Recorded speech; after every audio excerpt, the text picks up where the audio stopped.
untukmu. Terus bertumbuh dan belajar. Semoga sesibuk apapun pekerjaanmu tidak menghalangimu untuk beribadah. Tetaplah bersabar.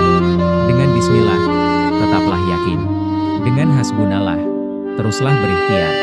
Dengan keyakinan, ya Rabbi, terima kasih telah membuatku menyadari bahwa tak seorang pun yang akan mau menemuiku 5 kali sehari. Dalam segala kondisiku, senang, sedih, hancur, lemah, kuat, kecuali Engkau. Jangan lupa like, share dan subscribe. Dengan demikian, Anda sudah mendukung channel ini untuk lebih berkembang. Terima kasih.